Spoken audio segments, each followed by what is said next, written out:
Hello everyone, कैसे हैं। स्वागत है आपका हमारे इस प्यारे से चैनल में। आज हम आपको त्रिकोणमिति का मान सारणी याद कराने वाले हैं, जो कि अगर आप इसको याद नहीं करेगा त्रिकोणमिति का एक भी सवाल आपसे नहीं बनेगा। ये याद करना आपको बहुत ही ज़रूरी है, लेकिन आपको ये नहीं पता होगा कि याद करना ये बहुत ही आसान है। लोगों को लगता है ये काफ़ी भारी, लेकिन ऐसा बिल्कुल भी नहीं। आपको बस एक चीज़ का मान याद करना है, साइन थीटा का। साइन थीटा का अगर पूरा मान याद कर ले रहे तो उसी से सारा बन जाएगा लगा।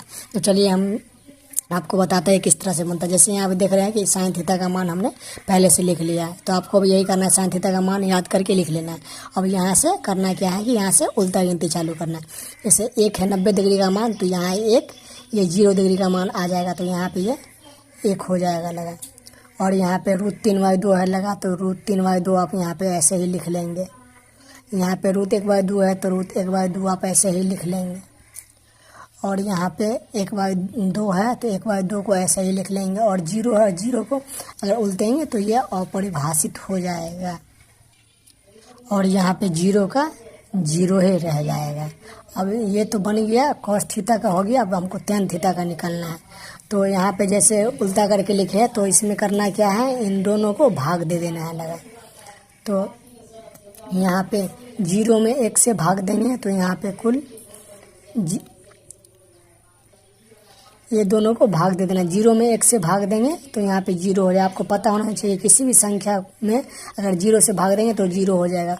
और यहाँ पे 1/2 में √3/2 से भाग देंगे, तो ये 2 से 2 कट जाएगा, नीचे दोनों का 2, और √1/3 बच जाएगा। तो यहाँ पे 1/√3 लिख लेना है। और यहाँ पे √1/2 से 2 कट जाएगा लगा, तो यहाँ पे 1 हो जाएगा लगा। दोनों का दोनों कट जाएगा तो 1 हो जाएगा। यहाँ पे √3/2 और ये 2 से 2 कट जाएगा, तो सोचे 3 बच जाएगा और 1 बच जाएगा। तो √3 के नीचे 1 का कोई वैल्यू नहीं होता, तो इसके लिए हम सोचे √3 लिख लेंगे। और 1 में 0 से भाग देंगे, तो 1 में 0 से कहीं भाग नहीं लेगा, इसीलिए ये अपरिभाषित हो जाएगा। तो यहाँ तक आपने बना लिया। अब यहाँ पे cos थीटा को बनाना है, तो ये किस तरह बनाइएगा लगा हम अभी आपको।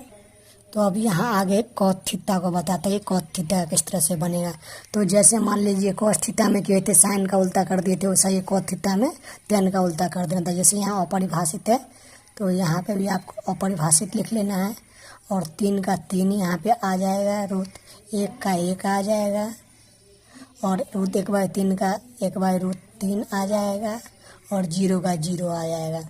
ये तो cos थीटा बन गया। अब sec थीटा का बनाना था। sec किसका उल्टा है, cos का उल्टा होता है, तो cos का उल्टा कर देना। जैसे यहाँ cos 1 है लगा, तो 1 का उल्टा कर देंगे लगा।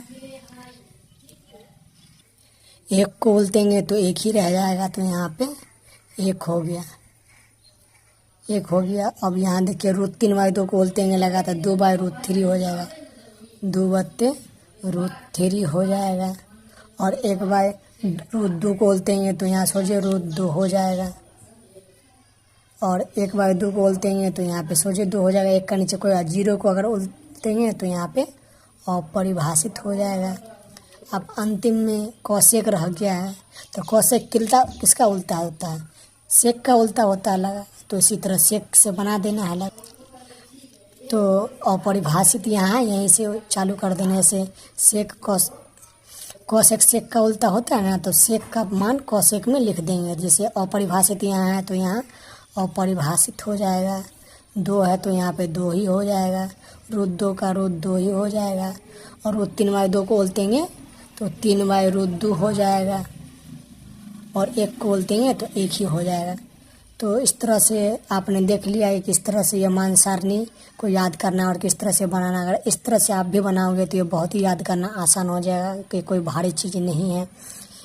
आपको करना क्या है, 2-3 बार इस तरह से आपको बनाना है, और ये बिल्कुल ही आसानी से याद हो जाएगा। आशा करता हूँ कि यह वीडियो आपको पसंद आया, और वीडियो अच्छा लगा तो लाइक करिएगा, चैनल को सब्सक्राइब करिएगा। मिलते हैं एक अगले नए वीडियो में, जब तक के लिए धन्यवाद।